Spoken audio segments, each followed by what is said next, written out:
Good morning. I'm going to be doing a real quick video on the rhubarb, when to cut it, how to process it. And before I do that, I just want to do a real quick run around the garden so you can see how absolutely gorgeous these dahlia flowers are, and my zinnias, and some of the fruit and vegetables that are starting to come on the vines. So I'll take you along. Well, I just wanted to show you the hummingbird that was eating out of the feeder this morning. And I've got that hanging right in the middle of my dahlias and my zinnias. And you can see they're really, really pretty.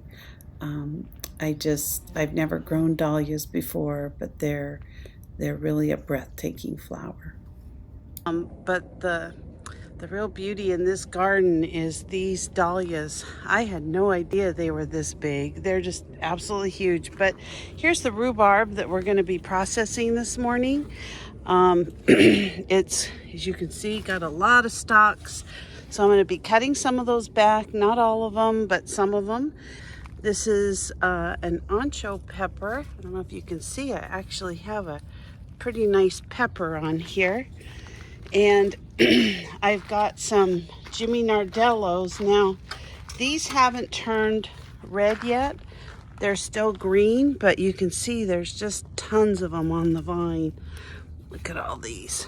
These are all Jimmy Nardello. And then these pepper plants are bell peppers. And I started to pick a couple in the last few days. I've got peppers on both of them. And again, those are Jimmy Nardellos on the other side. And of course, my horseradish, I've got that horseradish is really out of control, but I've got a ton of it.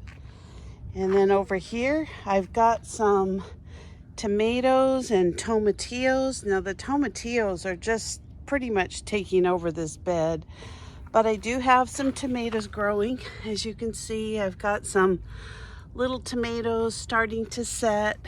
It's not the tomato harvest that I had last year, but I'm still going to get quite a few. I don't know that we'll get enough to really make a ton of sauce or what have you, but I do have some nice looking tomato plants. And then over on this side, there's some nice tomatoes there. I don't know if you can see them. And these are my Cinderella pumpkins, and I've also got some summer squash that's starting to grow up this vine. I just noticed this yesterday. That's a summer squash. I got a lot of bees, so I got to be careful here. But what I really like about this is the fact that they'll grow up these trellises, as you can see from some gourds I had last year.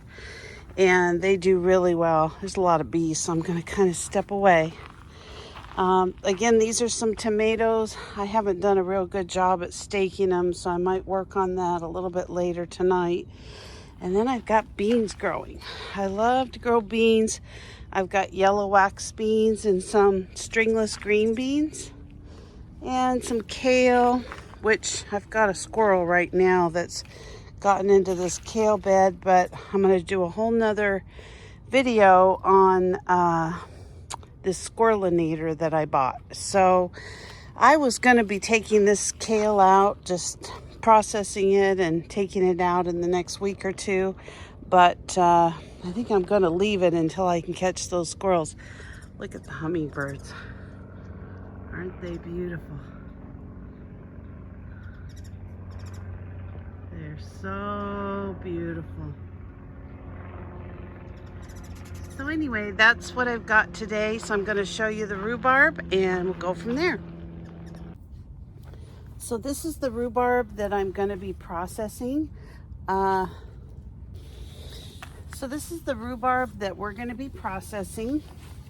So you can see some of these stalks are really, really big and thick. So all we're going to do is pull them out from the bottom, or you can kind of have to wiggle them a little. And as you can see, I have the green rhubarb. I have a little bit of red on here, but for the most part, I have the big green stalks. So the leaves are poisonous, so you don't ever want to include those. But all I do is just cut off the top of the leaf while I'm outside.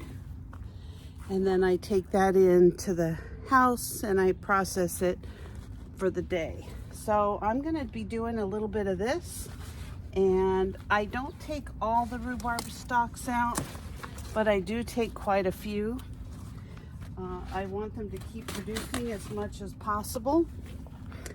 And I try to take the biggest ones. Now this one you can see for whatever reason was starting to die, so I'm not going to use that one. I'm just going to throw it in the trash. But I'm going to take these other ones.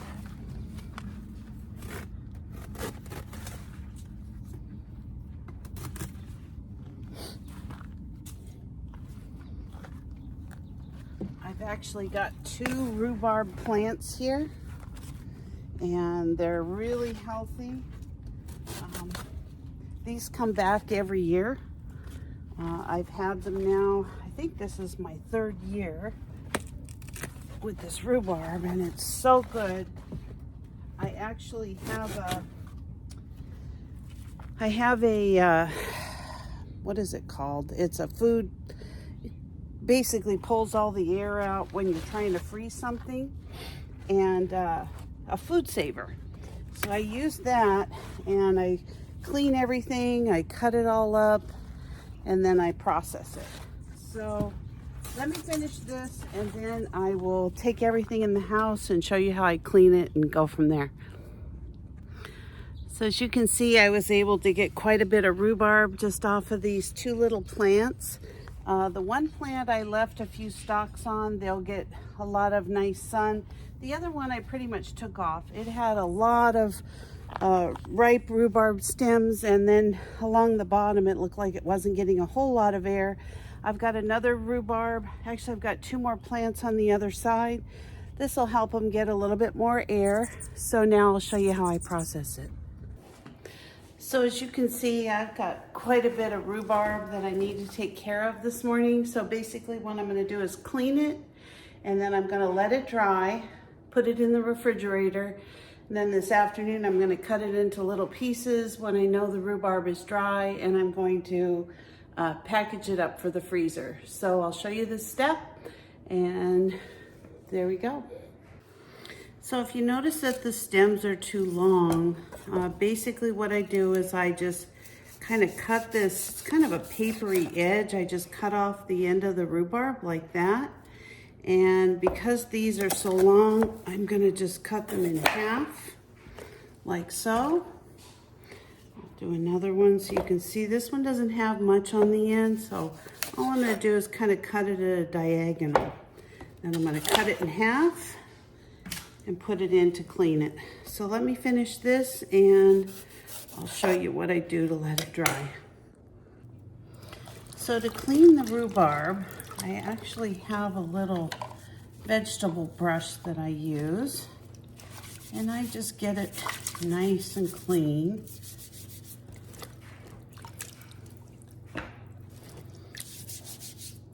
Actually, I think I'm going to put it in my dish strainer, and I can put it to dry.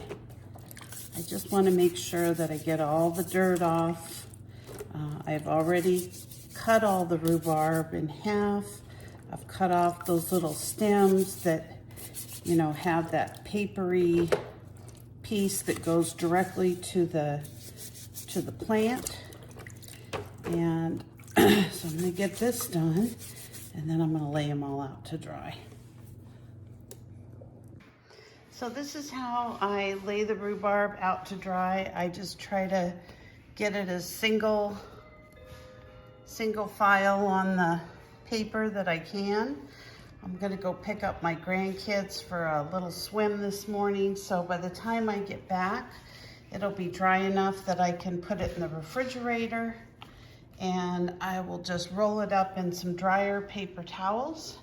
And then when I'm back this afternoon, I'll go ahead and cut it and portion it into portion bags, and then I will put it in my food processor to it's not a food processor, a food saver. So I can take all the air out and I'll freeze everything for the winter. This will be a nice amount of rhubarb for pies and muffins and different things that I can make. So I'll see you in a little bit. Hi, I'm here ready to cut the rhubarb up, and I'm going to show you how I package it for the freezer.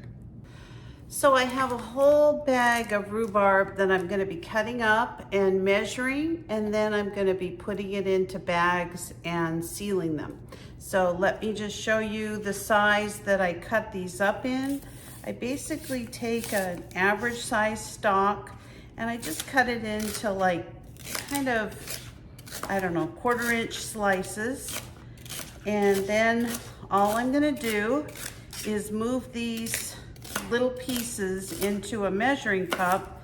And I usually measure between 2 to 2.5 cups of rhubarb, like so. And then I pre-package it. So I'm gonna cut up all this rhubarb and I'll put it in the packages and show you how I put it in my machine that takes all the air out and gets it all set up for the freezer. And you'll be surprised how much rhubarb all of this is gonna make. So this is my food saver. I use this when I put together all of my, usually a lot of fruits and vegetables out of the garden. And I have these bags that I cut. I try to label them with the amount of vegetable or fruit that I have with the date on it. And then all I do is line it up and turn the button on. Sorry, it's so loud.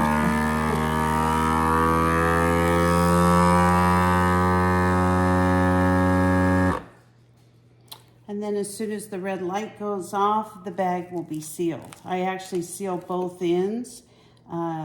The food saver comes in a roll and I just cut the bags as I need them. So when they come out, they look like this, kind of how cheese is when you buy it from the grocery store.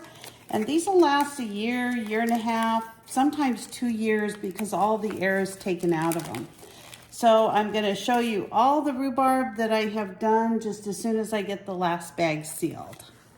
Well, I ended up with 8 packages of rhubarb. I'm going to put in the freezer. I'm good to go. Give me a thumbs up if you enjoyed the video. Thank you.